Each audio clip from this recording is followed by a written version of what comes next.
ஏழும் எட்டையும் அடிப்படையாக கொண்டு இந்த எண் தொகுதிகள் ஆக்கப்பட்டுள்ளது. இங்க பார்ப்போம். 7 தர 10, 8 தர 10. 7ஐயும் 8ஐயும் அடிப்படையாக கொண்டு 8னுடைய மடங்காக காணப்படுகிறது. அதே போன்று 7 தர 4, 8 தர 4, 7 4 28, 8 4 32.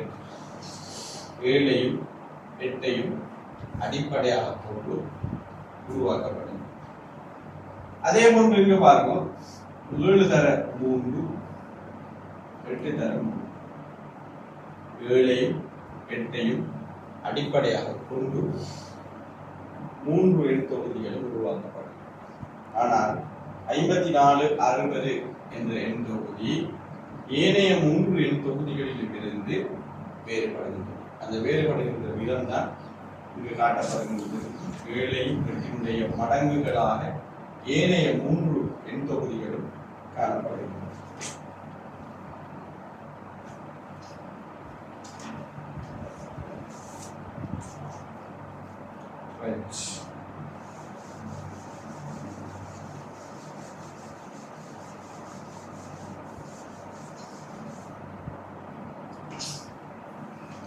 பதினேழாவது 13 21. நான் இலகுக்காக வேண்டி கீழே எழுதுகிறேன். 15 23,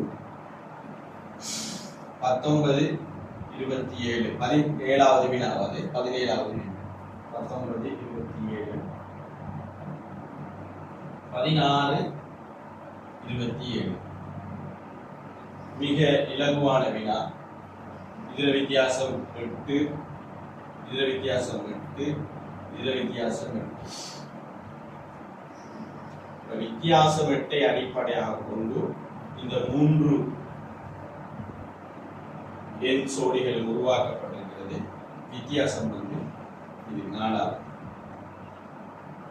17வது 4வது.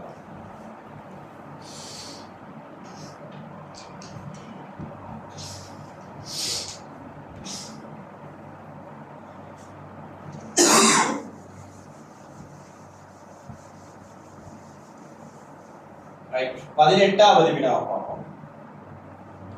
18வது